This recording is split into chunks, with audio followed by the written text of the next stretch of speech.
मैं एक मिनट नवीन जी आ रहा हूँ, एक सवाल ले लीजिए। हर जिले में प्रभारी मंत्री अलग, हर जिले में सारी बैठकें होती हैं, अधिकारियों को लेके करता है वो प्रभारी मंत्री।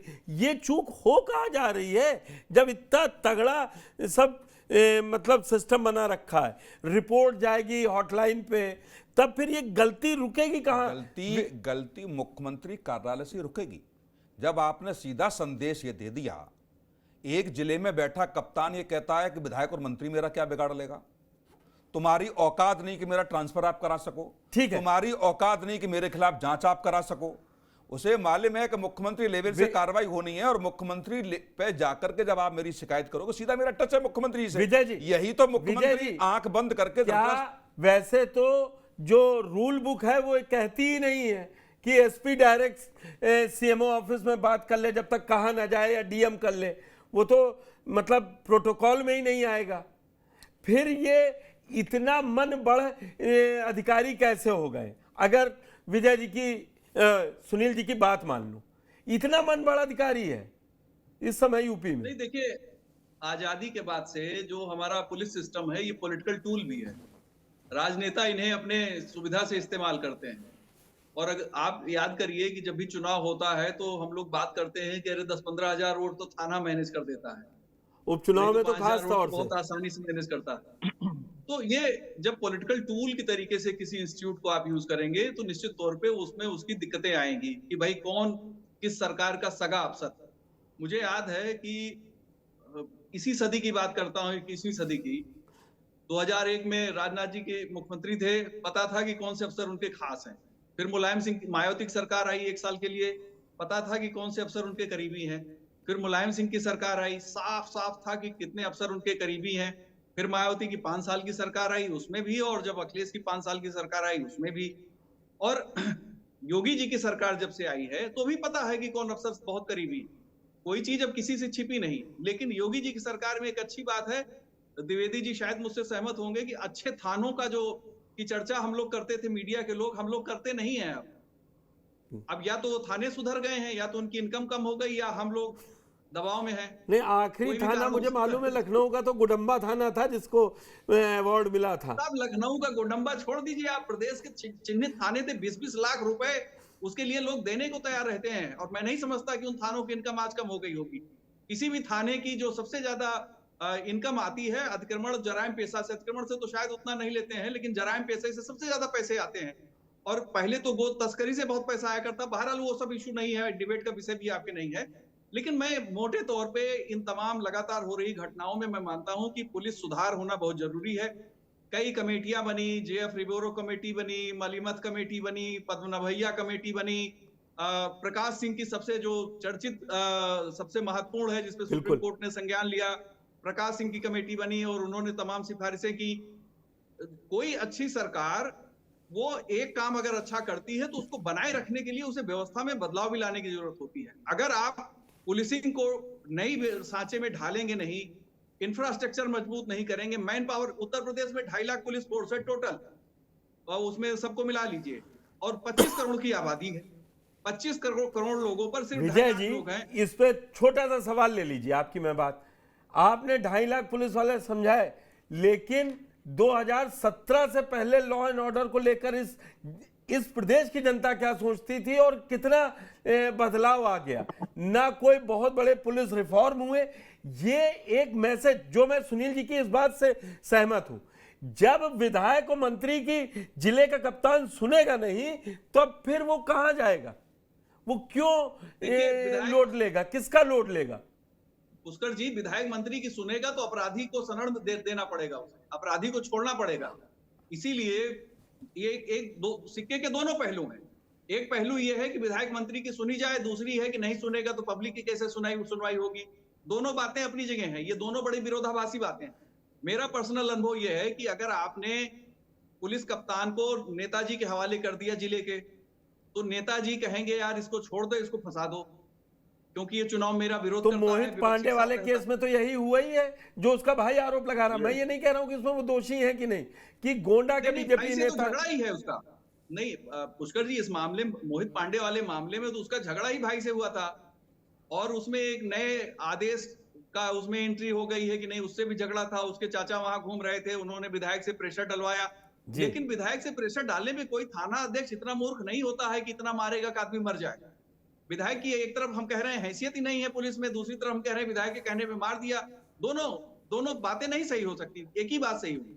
ठीक है, ठीक है महेश जी, तो क्या पॉलिटिकल प्रेशर तो काम करता है? ये सवाल मैं आपसे पूछूं तो आप उसका क्या सीधा हाँ ही जवाब होगा कि पॉलिटिकल प्रेशर काम करता है, लेकिन पुलिस को यह ध्यान रखना पड़ेगा ना कि जब एक सीमा पर जाकर अगर कस्टोडियल डेथ में ही बात रखें, तब फिर वो कोई सामने नहीं, पॉलिटिकल प्रेशर वाला जो फोन किया होगा ना, अब वो कहीं सामने नहीं आएगा, वो 3000 थ्योरी फेंक देगा थाना अध्यक्ष के सामने, या कह देगा बचा लेंगे बाद में, अभी जाइए, अभी सस्पेंड होइए।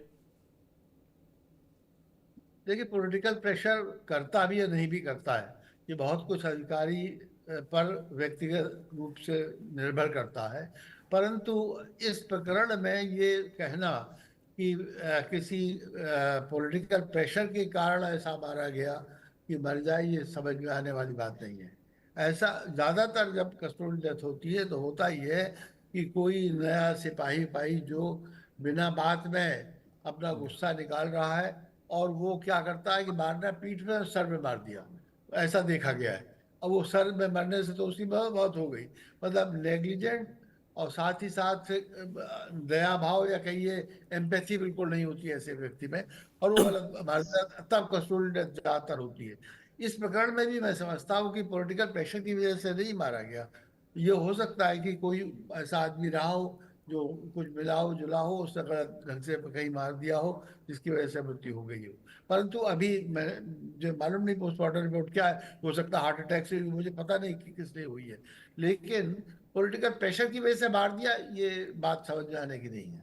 जी ठीक है, हैदर साहब, क्या हैदर एक लाइन में कहना चाहता हूं जी जी पुष्कर जी, देखिए हवालात में सीसीटीवी थी, सीसीटीवी स्क्रीन पे लगातार दिखा रही होगी, और सीसीटीवी नहीं, वो थाने वीडियो में वायरल है, वो करा रहा है वो लड़का। नहीं सर, मेरी बात तो सुनिए, मैं कहना क्या चाहता हूँ। वो तड़प रहा है, परेशान है, पानी भी मांग रहा है, ये सब चीजें पुलिस के लोग बैठ के थाने में देख रहे थे। तो ये घनघोर लापरवाही और एक उदासीनता है। उनको ये लगता है कि हवालात में तड़पने वाला हर आदमी एक्टिंग ही कर रहा है या बेवकूफ बना रहा है। वो कोई मर्डर का मुलजिम तो था नहीं, ना बहुत बड़ी घटना का मुलजिम था। आखिर उसकी मामूली पीड़ा का मारपीट का मसला संज्ञान था। थाने के तमाम कर्मचारियों ने क्यों नहीं लिया? ठीक है, हैदर साहब, आपको आवाज आ रही है मेरी? हैदर नकवी जी, शायद वो हमारे साथ उनका संपर्क टूट गया है। नवीन जी, जी जी, आवाज आ नहीं रही थी उनकी। क्या हैदर साहब आवाज आ रही है आपको? जी आ रही आप एक मिनट नवीन जी, आपने हैदर जी जुड़ गए हैं। हैदर साहब, मैं आपसे बस 2 पॉइंट में, अभी पुलिस मौजूदा समय में क्या कुछ कहा है उसने? शाम तक कोई नई थ्योरी फ्लोट हुई है? क्योंकि एक चैट भी वायरल करवा दी गई है कि पुलिस से क्वेश्चन क्या, पुलिस ने क्या क्वेश्चन पूछे और जिम ट्रेनर उसके क्या क्या, मतलब वो पुलिस अब उस जगह फोकस कर रही जहां ये साबित हो जाए कि जिम ट्रेनर मान रहा है कि एकता गुप्ता के साथ उसके संबंध थे।